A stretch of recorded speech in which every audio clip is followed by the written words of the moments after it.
con cartas al académico Pepe Cobos, que es el título de la ponencia que va a realizar a renglón seguido nuestro académico Antonio Varo Baena.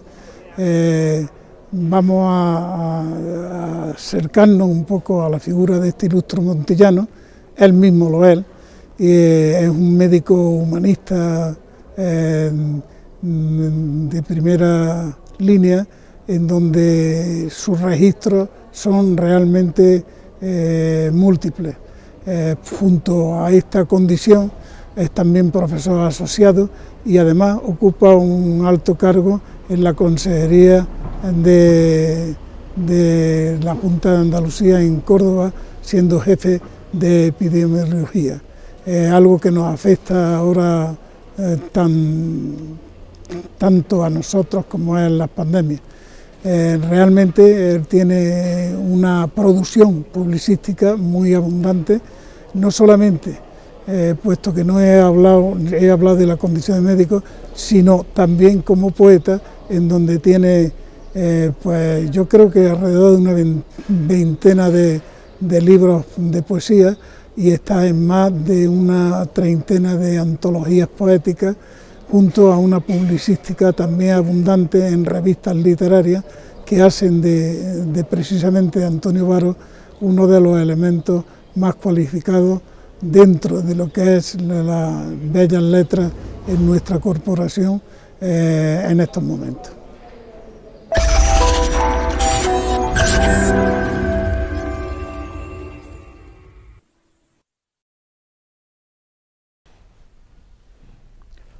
Buenas tardes, señor presidente de la Academia, señoras y señores académicos.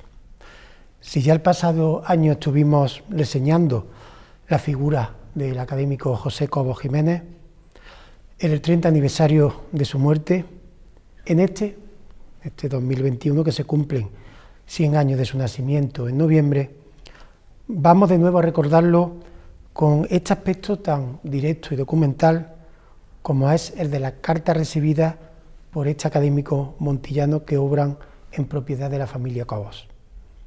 Un género literario, el de las cartas, sin duda anacrónico. El tiempo la vuelve amarillenta, ¿no?, como ese papel de periódico o esas cartas que recibidas hace años redescubrimos casualmente. Sin embargo, la carta o epístola no es más que un medio de comunicación, al igual que otros menos bellos actualmente, pero seguramente más eficaces o rápidos como el teléfono o internet. Hablar de las cartas es pues quizás un ejercicio gratuito de melancolía y romanticismo, pero yo creo que nos aportan muchísima información sobre una persona, una época y un tiempo. No solamente es eso, sino también que en las cartas como creación literaria son importantes. Por citar alguna obra, Cartas de Demiselda de Becker, la novela Pepita Jiménez de Valera, o el propio novelón Drácula de Bram Stoker. Sin olvidarnos de las epístolas paulistas, las cartas a Lucilio de Séneca, la epístola moral a Fabio, o los grandes epistolarios rusos o ingleses, entre otras obras. Una noche de hace más de 40 años, cuando aún pasaba los veranos en Montilla Pepe Cobos y yo, y cerca de su lagar parador añorado, Pepe Cobos me hablaba de la importancia de la correspondencia que había recibido y me decía que la estudiara, pues era consciente del interés que ella podía tener, con esa mentalidad que él tenía de cronista y académico, que aunque en aquellos momentos él ya estaba fuera del trabajo literario, seguía teniendo. Estas cartas tienen una peculiaridad, son de un solo sentido, aunque presumimos que Pepe Cobos dejaría copia de gran parte de la que él escribía, dirigida a sus corresponsales, aunque desconocemos si están extraviadas y si alguien las posee. Su interés radica pues que ha reflejado la propia historia, la general y la íntima de forma verosímil y comprensible. Las cartas que la jugosa vida literaria de nuestro académico dejó en su correspondencia nos legó, por un lado, una capacidad de rigor y humildad poco corriente, y por otra, un amplio mundo de relaciones y amistades del más variado contexto. El interés de estudiarlas consiste, así, en escudriñar en la intrahistoria de lo que habitualmente no se conoce y de alguna forma nos sirve de importante aportación para la semblanza, en este caso, de José Cobos Jiménez. Sin pretender ser exhaustivos, señalaremos una muestra, si no sería interminable, de las cartas que tuve ocasión de conocer y que abarcan un periodo que va desde 1938, en que Pepe Cobos, con tan solo 16 años, dirige la revista local Falangista Realidad, hasta mediados los años 50, y en ella nos encontramos desde una carta de saludo de don Gregorio Marañón hasta los trámites en 1943 para nuestro académico Pepe Cobos hacerse piloto el futuro académico. Una carta recibida de un consultorio grafológico en aquellos momentos, en 1939, define claramente al personaje: una gran facilidad de granjearse simpatía, precisión y orden en todas sus cosas. En esa época, Pepe Cobos firmaba con seudónimo de El Caballero de Munda, posiblemente influido por ese otro paisano montillano, José María Carretero, que firmaba como El Caballero Audaz. De hecho, al propio Pepe Cobos, en otra carta de 1943, le señalan que su estilo es carreteresco. En 1942 recibe Pepe Cobos una curiosa carta desde Rusia de un amigo que formaba parte de la División Azul y que al tiempo le encarga un envío de 2 botellas de vino de Montilla a Rusia y en plena guerra mundial. Y le dice con bastante humor: amigo Pepe, no espero poder leer a Dostoyevski, pues el ruso se me ha hecho sumamente antipático. En cambio espero saborear las delicias de los escritores alemanes. Estos principios de los años 40 son de abundante recesión de comunicaciones epistolares.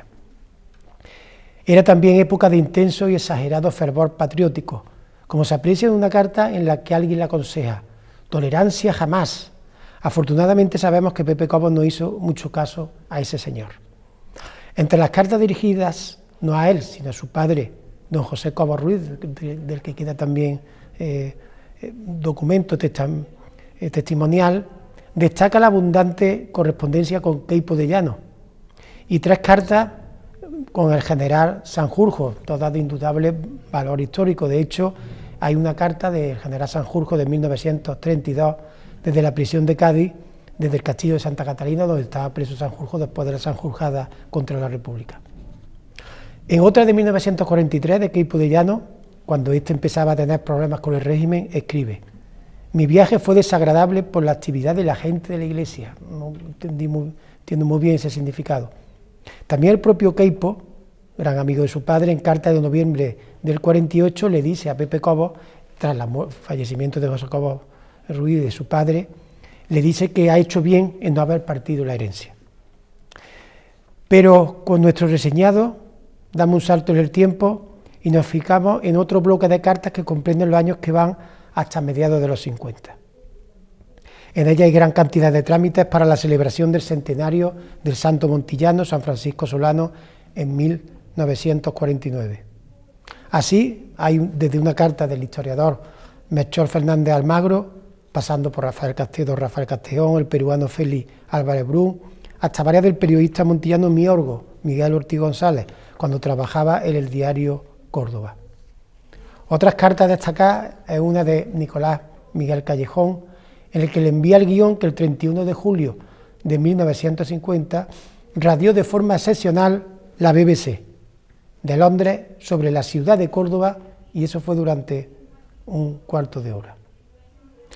Las cartas de Félix Álvarez Brún, un escritor peruano que estuvo en Montilla investigando junto con Rafael Porras Renechea al Inca Garcilaso, son extensas y describe tanto la realidad política de su país. Hemos vivido días de intranquilidad, dice, con motivo de las elecciones generales, en una carta de 1950. También nos describe una corrida de toros en Lima, en la que torea el Litri. En una ya última, de 1956, dice: como Montilla está siempre presente en Lima, te envío un recorte de El Comercio, en el que hay una vista de esa ciudad, la casa de Garcilaso y otros 2 grabados relativos a Solano. Con motivo precisamente de la labor realizada en torno al centenario de San Francisco Solano en 1949, del que fue promotor y responsable José Cobos, este recibe una carta el 7 de julio de 1950 de don Rafael Castejón, proponiéndole pertenecer a la Academia como correspondiente por Montilla y solicitándole al mismo tiempo el currículum vitae. También Rafael Castejón le agradece la publicación en el diario Córdoba del cuento Retorno a Villaprieta, dedicado a él, con fecha del 52. En torno a ese centenario hay una gran profusión de comunicaciones de todo tipo.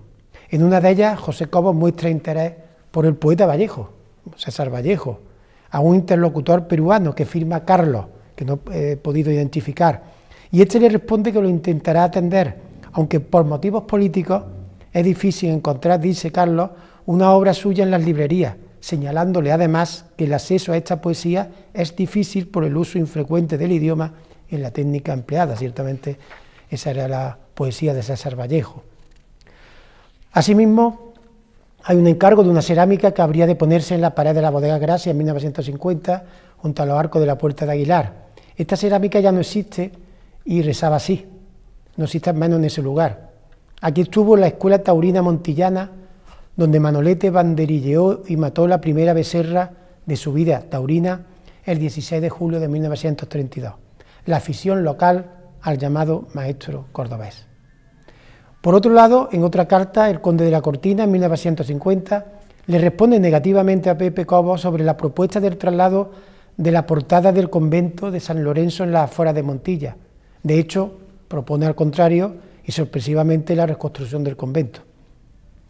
Ese mismo año, un paisano y afamado escritor, José María Carretero, más conocido, como ya hemos dicho anteriormente, por el seudónimo del Caballero Audaz, repetimos, un pornógrafo eminente del primer tercio del siglo XX, le comenta que no escribe ningún diario porque no quiere colaborar con la estupidez anodina y el envilecimiento de estos tiempos. La causa es la censura y su cerril monarquismo. De hecho, Carretero era muy adicto al régimen. Es una amarga carta en la que le deniega a Pepe Cobos una entrevista. En otra, Carretero renuncia a prologar por razones propias literarias que justifica un libro de Miorgo. Y en otra simplemente se limita a solicitarle 6 botellas de vino de Cobos para celebrar las Pascuas. Pero en esos años el bloque mayor de correspondencia corresponde a 2 insignes ensayistas ya citados, uno español y otro peruano respectivamente, Luis Astrana Marín y Raúl Porras Barrenechea. De este último, perseguido políticamente en su país, destaca la referencia de su estancia en Montilla durante la época que allí estuvo investigando sobre el Inca Garcilaso, como hemos comentado anteriormente. En relación a Luis Astrana Marín, la correspondencia se desarrolla entre el 24 de julio de 1950 y el 4 de abril de 1951. La parte más importante de todas las cartas por su cantidad y su contenido. Ello se debe a la investigación de Luis Astrana que realiza en Montilla sobre Montilla y Cervantes para su monumental obra Vida ejemplar y heroica de Miguel de Cervantes Saavedra, en la que dedica a dicho asunto más de 30 páginas, justificado por considerar Luis Astrana que de todas las comisiones de Miguel de Cervantes por pueblos andaluces, la de Montilla es la de recuerdo más perdurable en su obra literaria. Ello se comprueba en su magnífica novela ejemplar El coloquio de los perros, sobre la más famosa hechicera que hubo en el mundo, a quien llamaron la Camacha de Montilla. A Pepe Cobos, que colaboró con él activamente en la citada obra, lo define como el finísimo y caballeroso escritor montillano. En una de sus cartas, agradeciéndole el envío de las 5 moradas de Solano, que es una primera obra que hace Pepe Cobos con motivo del centenario, le dice que tanto le gustó el libro que su tertulia literaria cervantina en Madrid de La Campana leyó un pasaje de las 5 moradas que fue muy aplaudido. Respecto a los cordobeses, Astrana indica, creo que muy acertadamente, que se parecen a los castellanos y los califica de originales y gente sentenciosa. En otras de sus cartas, Luis Astrana comenta que la historia de las Camachas, Miguel de Cervantes la conoció al escuchar los romances que los ciegos recitaban en el pueblo. También nos encontramos con una carta de Bernabé Fernández Canivel, con motivo de la propuesta de rotular una calle en Montilla que hace el propio Pepe Cobos con su nombre, siendo José Cobos concejal de Cultura. Una de las partes más jugosas de su correspondencia entre 1949 y el 52 es la que intercambia con el escritor peruano residente en Madrid en esa época, donde murió en Madrid en 1959, y que alcanzó gran notoriedad, sobre todo por su obra de teatro, como fue Felipe Sassone. En esta ocasión, con motivo de la petición de José Cobos de que apoye, también mucha correspondencia al respecto, de la más variada procedencia, el nombramiento de San Francisco Solano como patrón de los toreros. Escribe Sassone, y alargo un poco la cita: abogo pues por San Francisco Solano para patrono de los toreros, siempre que consideremos que cuando el santo, según la narración de Daza, esquivó el toro con su cordón, no lo hizo dándole un surriagazo, sino un cambio a cuerpo limpio como los que da a muleta plegada mi amigo Antonio Bienvenida, que es para mí el torero más puro de estos tiempos, dice Felipe Sassone. La carta de mayo del 52. Este Sassone, en otra carta, con el mismo motivo, opina así del que llama su buen amigo carretero y novillo, el caballero audaz, cuya muerte, a poco tiempo de su muerte, he sentido, pero también apostilla. Sin ser precisamente un gran escritor, era un maestro en el arte de la entrevista y escribió muchas interviews admirables. Realmente Sassone retrata con precisión al montillano. Aquí ya se ha resuelto el asunto del patronazgo toril y continúa. Conforme también en que ha sido un error haber nombrado patrono de los toreros a San Pedro Regalado, por obra y gracia, mala obra y mala gracia de su paisano don José María de Cosío, que me es personalmente simpático, pero a quien no tengo por autoridad en materia taurina. Curioso. Seguramente, pero su enciclopedia e influencia era determinante. También sobre el tema nos encontramos remitentes como el famoso periodista taurino Caíto, que apoya la propuesta, y el torero chicuelín José Berbercano. Una curiosa carta del entonces alcalde de Córdoba, Antonio Cruz Conde, le ruega a Pepe Cobos que acuda a una reunión del Sindicato del Vino en Madrid para el asunto de la reglamentación vinícola, pues dice: tengo entendido que Jerez y otras zonas están moviéndose y resultaríamos muy perjudicados si dejamos hacer. El propio alcalde cordobés le felicita en otra misiva por el nombramiento de Pepe Cobos de la Orden del Sol del Perú, fechada en el 58. Felicitación que también recibe del capitán general de la Segunda Región Militar, Antonio Castejón. Alfonso Cruz Conde, asimismo, siendo gobernador civil de Cádiz, le agradece la reseña de un libro del poeta y vinatero Manuel Barbadillo. En 1956 encontramos una carta de Ángel Cruz Rueda, que le escribe desde Madrid, disculpándose de no haber podido acudir a la lectura de su obra dramática que escribió Pepe Cobos junto con Joaquín Dicenta, La zarza sin espinas, sobre la vida de San Francisco Solano y con motivo del centenario. También la recibe del historiador montillano José Molina Arrabal y entre otros de Enrique Barrio. Una carta de don Pedro Paló rompe de alguna manera el tópico y la leyenda sobre el insigne cronista y pregonero, donde le comunica Pedro Paló a Pepe Cobos que me quedaré ahí en Montilla por tarde para visitar algunos templos y oír de sus labios la impresión de vuestra Semana Santa. Muy interesante es una carta de la escritora irlandesa Mary Pulser, que estuvo en Montilla recabando información sobre el gran capitán y que escribió también una obra sobre Ignacio de Loyola. Escrita la carta en inglés, tiene interesantes opiniones sobre la política de entonces, en especial sobre el nacionalismo de su tierra. En fin, este recorrido epistolar que hemos reseñado ligeramente, con la pretensión de conocer más y mejor una pequeña parte de la intrahistoria y sus entresijos y la figura de José Cobos Jiménez, no puede acabar sin una muestra precisamente de la literatura de él mismo. La cita del libro Al correr del tiempo, describiéndonos su patria chica. En septiembre, escribe Pepe, cuando se abre la áurea puerta del otoño, estalla en Montilla la alegría de la vendimia, sencillez, belleza y exactitud en la escritura. Muchas gracias.